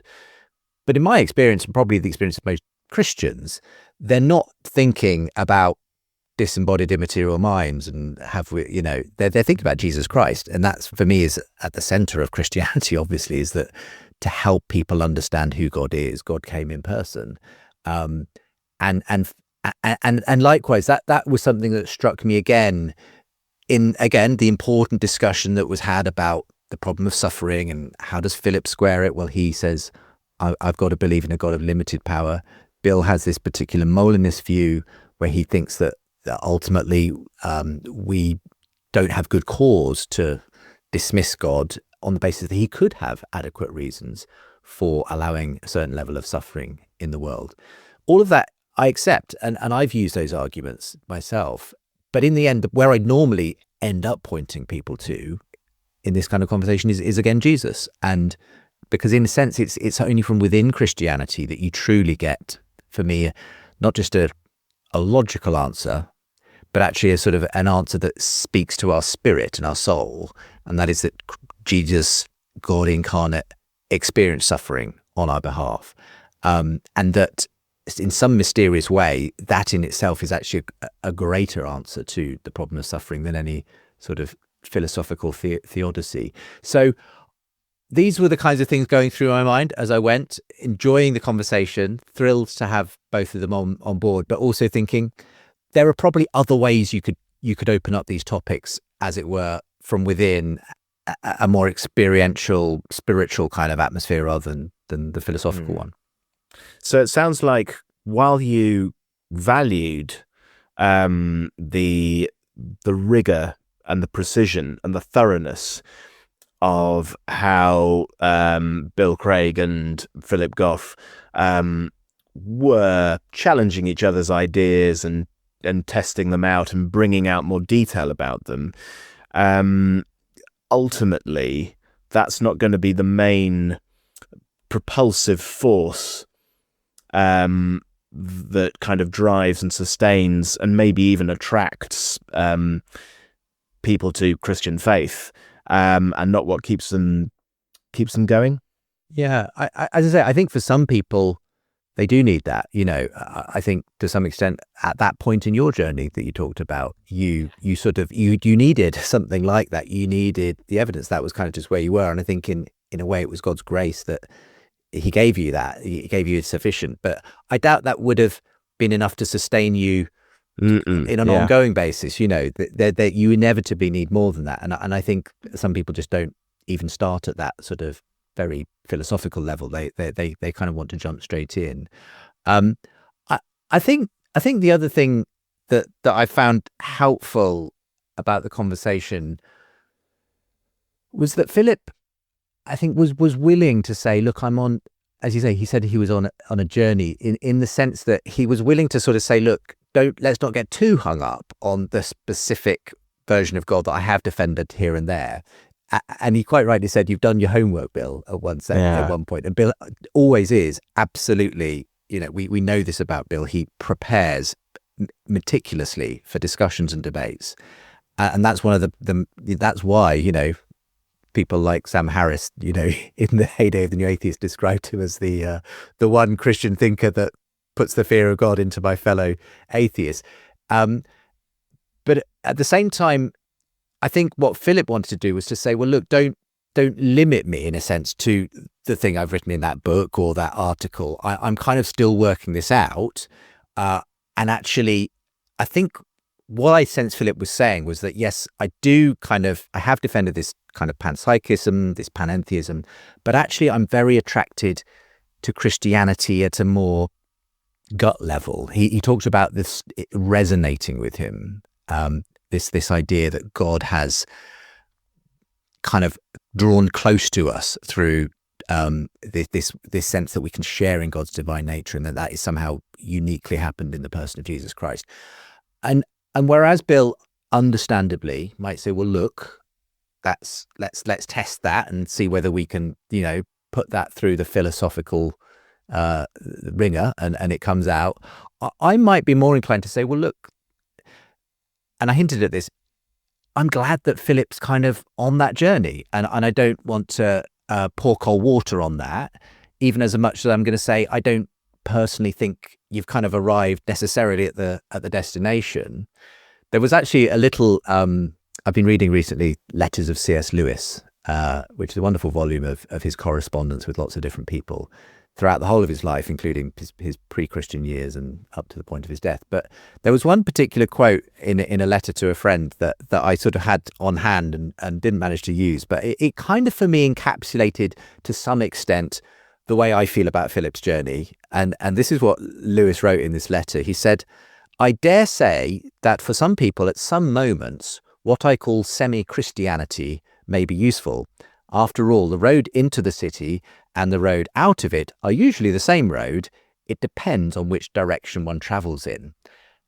And that's my sense. I sense Philip is traveling in the right direction, if that makes sense, even if he's not arrived.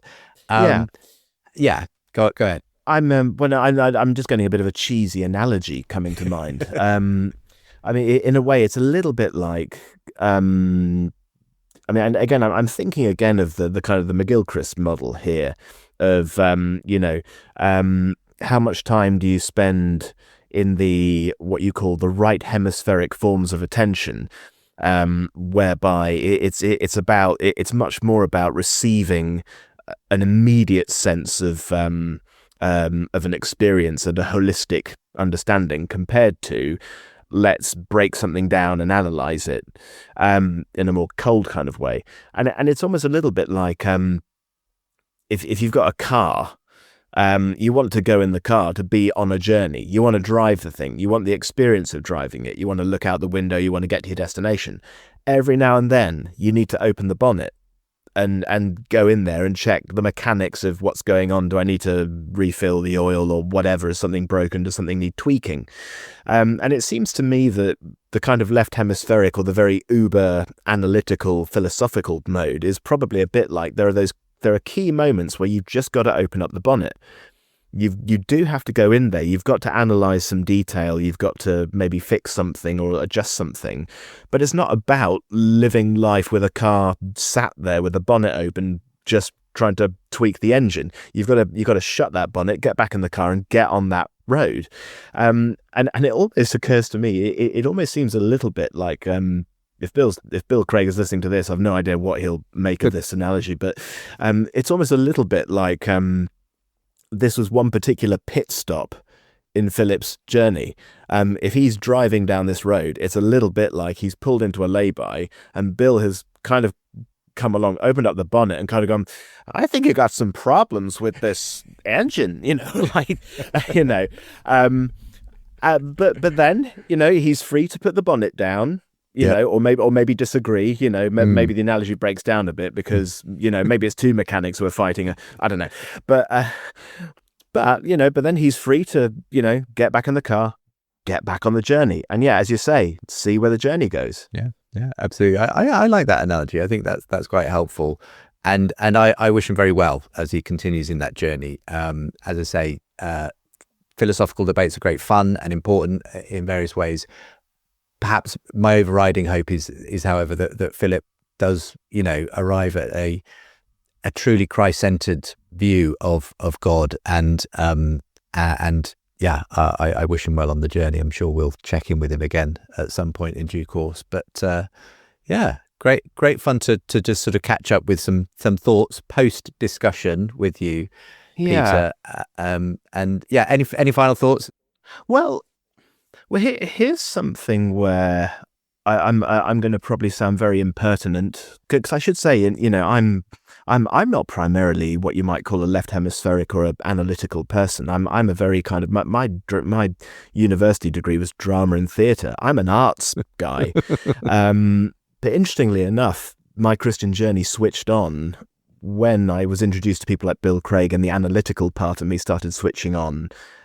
It's kind of like my left hemispheric forms of attention came and joined the party, so I didn't give up the creative stuff. I just added some analytical rigor here. So I owe Bill a lot for that. But one bit where I'm inclined, I might be disagreeing with Bill. I don't know, or it might not be quite that much. I would weight. I think I weight things a little differently. I agree with Bill Craig when he says, you do need to spend some good time thinking of your concept of God. And of course, I agree with Bill.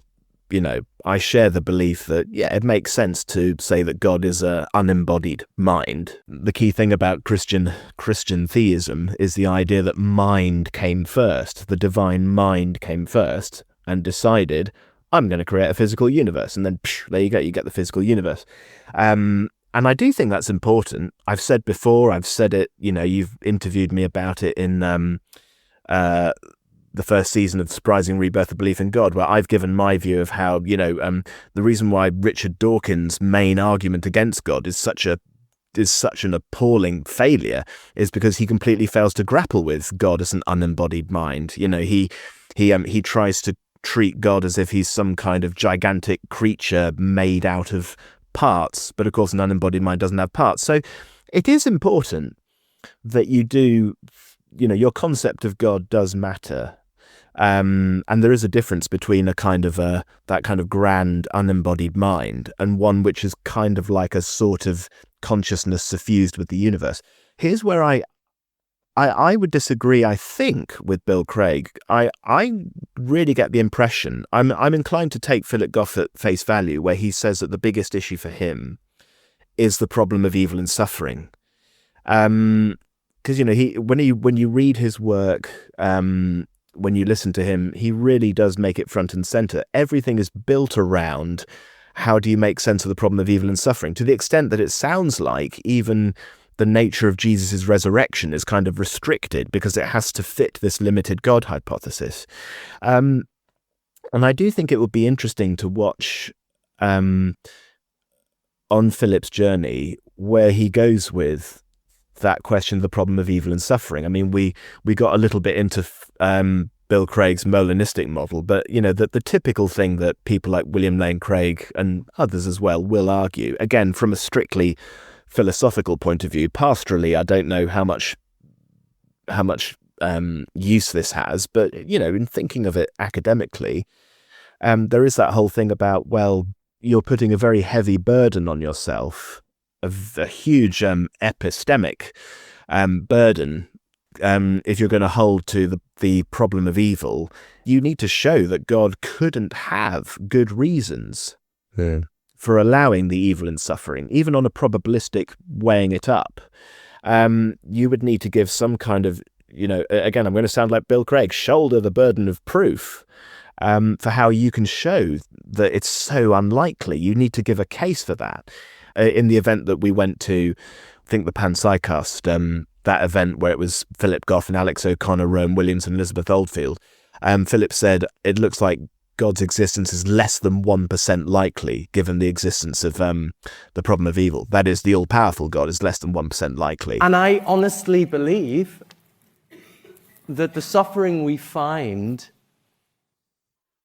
the rational conclusion to draw is that an all-powerful, loving creator is incredibly unlikely. I mean, almost not impossible, but less than 1%. And I do think that's quite a weighty burden for Philip to shoulder. But I suspect that the problem of evil is the big thing for Philip. And I suspect that his panpsychist views, his panentheistic views, I'd be willing to give him the benefit of the doubt and think that if he found a more satisfying way of looking at the problem of evil and suffering with the standard idea of, the maximally great, all-powerful God, if he found a more satisfying way of just viewing that, then maybe then he might go further down that journey to what you might call the standard unembodied mind or whatever. So I would be inclined to weight the problem of evil more than have you got your definition of God's ontology correct, But I like what you were saying though about how actually, again, for the Christian, it's about Jesus, isn't it? It's about. I'd say so, and I suppose again, just to reiterate that point, I think you're right. If a satisfactory theodicy was presented to Philip Goff that allowed for the existence of an all-powerful God and reconciled the problem of evil and suffering, that would be good. He'd have kind of solved the philosophical problem. I just think that's still a slightly different question as to how we kind of understand God's relationship to suffering, when clearly in Christianity and through Scripture it's mediated in the person of Jesus Christ. That's kind of the central way in which God speaks to the problem of suffering.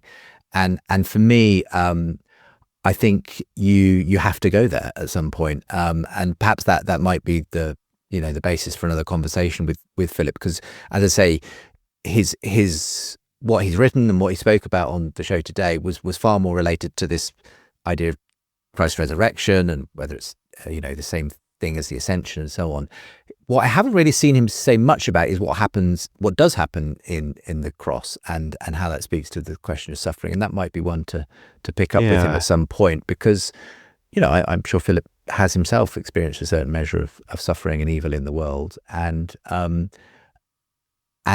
for me, I don't claim to have come to some perfect way of reconciling it myself. All I know is that if there is an answer, Jesus has to be in the middle of it, and that's I suppose the kind of tension that a lot of Christians end up living in. Yeah, you've just reminded me of one last greedy question, actually, that I want to sneak in here. Because as you were saying, if it's about being on the journey and it is about the Christian understanding, with Jesus right at the middle of it, I was really interested. He kept coming back to this attraction to the Eastern Orthodox way of understanding God, understanding Jesus, of being a Christian, of the mystical practices.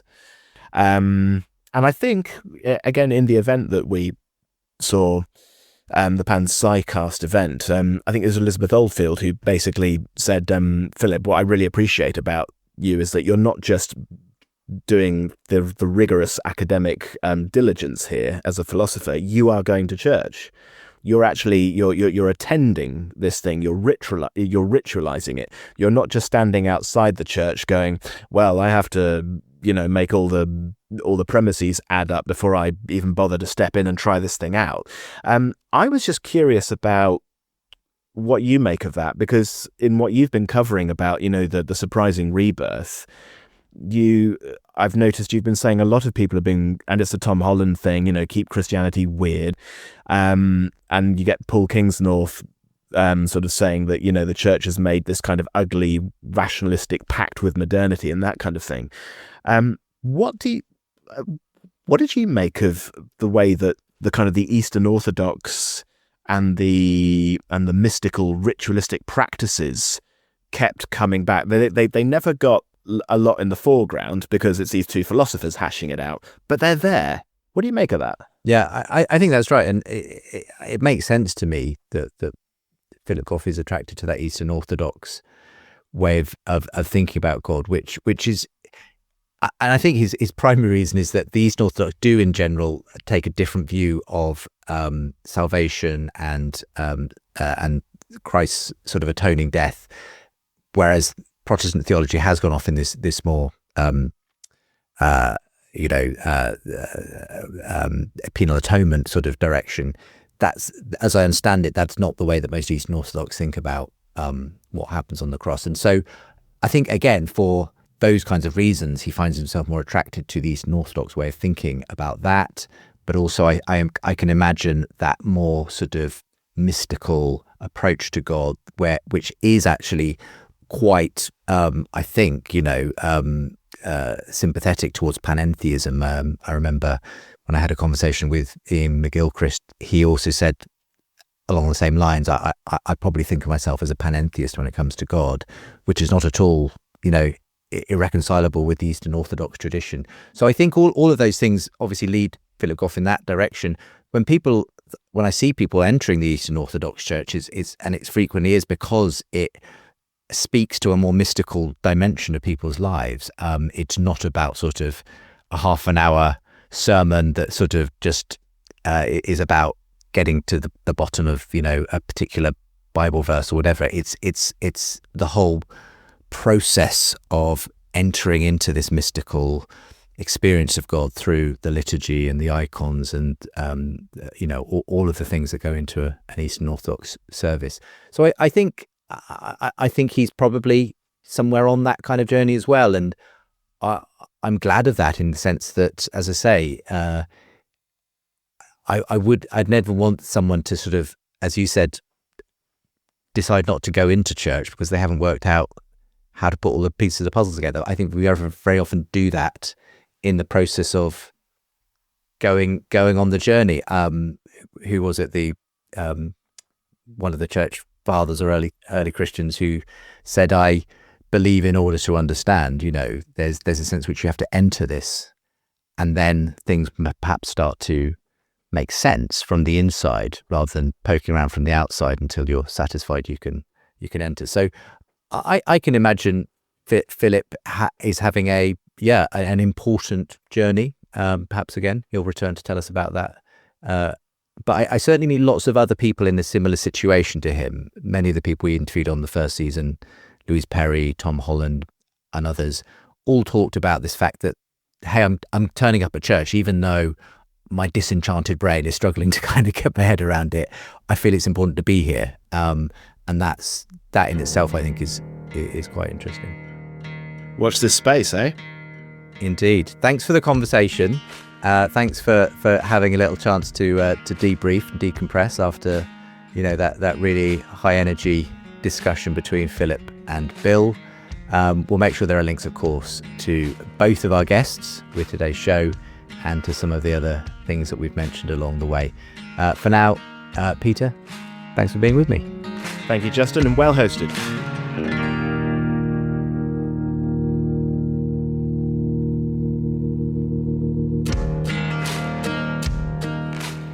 Well, I do hope you enjoyed today's show and what fun it was to host Philip and Bill and to have that debrief with Peter Byrom afterwards as well.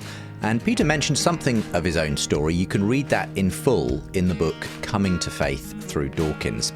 Well, we touched on the problem of suffering and evil at a very philosophical level on today's show, but if you want an approach to the subject that doesn't go into the Molinist philosophy of conditional subjunctives and so on, I actually recently released 2 of my own talks on the subject of evil and suffering over on our YouTube channel. You may find those helpful or to be able to share with someone. We've linked to those with today's show. And if you'd like more, then just a reminder, this podcast is also a book, The Surprising Rebirth of Belief in God. If you subscribe to my newsletter at the link with the info, we'll send you a free chapter of the book. And remember, if you'd like exclusive access to my full interview with Philip Goff, To fill you in on more of his journey, do become a supporter. Silver supporters get early access episodes and a lot of bonus video content. Gold supporters also get signed books and invites to monthly catch-ups with me.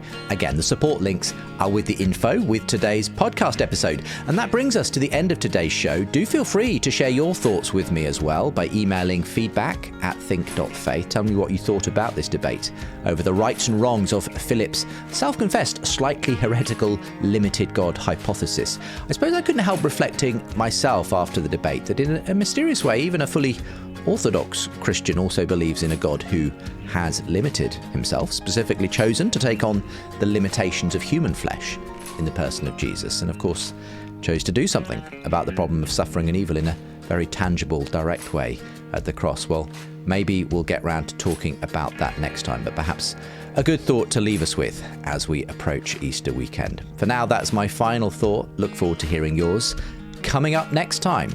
From 96 countries, from the East, the West, the North and the South, from hundreds of professions and across every sector and walk of life, you have come.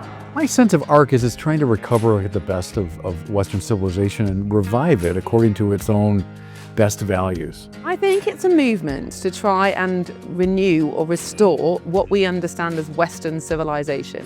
Look, there's been an alliance, an unholy alliance, between a kind of anti-woke atheist crowd and an anti-woke religious crowd. I haven't been comfortable with all the aspects here of Christian nationalism.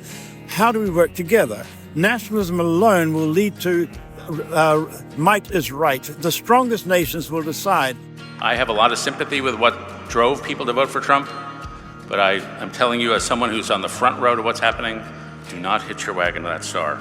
The Christian faith will not do anything for civilization if it's viewed as useful. It will only be true and effective if it's understood to be true.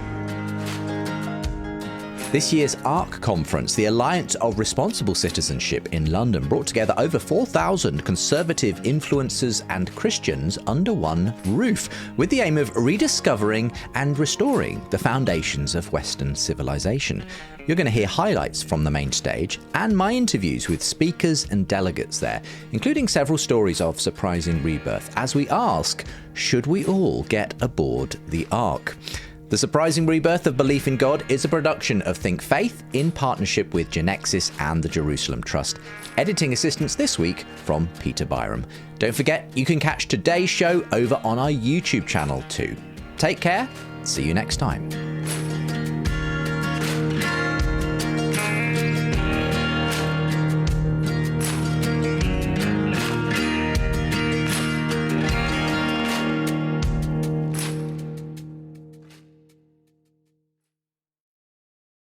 This episode is brought to you by Indeed. When your computer breaks, you don't wait for it to magically start working again. You fix the problem. So why wait to hire the people your company desperately needs? Use Indeed's sponsored jobs to hire top talent fast. And even better, you only pay for results. There's no need to wait. Speed up your hiring with a $75 sponsored job credit at Indeed.com/podcast. Terms and conditions apply. Lowe's knows member-only doorbuster deals make SpringFest savings even better. Right now, rewards members can get 3 19.3-ounce Bonnie Plants vegetables and herbs for just $10. Plus, save $50 on a Charbroil Performance Series 4-burner grill, now $149. Lowe's, we help, you save. Valid through 4/7, excludes Alaska and Hawaii. Selection varies by location, subject to change. While supplies last. Program subject to terms and conditions. Details at lowes.com/terms. The Christian faith is not going away in postmodern Western culture, but actually has the potential to grow exponentially again in our time. That was how one reviewer was left feeling after reading the book that this podcast is based on. Why not grab yourself a copy of The Surprising Rebirth of Belief in God and find out why new atheism grew old and secular thinkers are considering Christianity again? You can even purchase a signed copy exclusively from my website. Just go to the book link with the podcast info.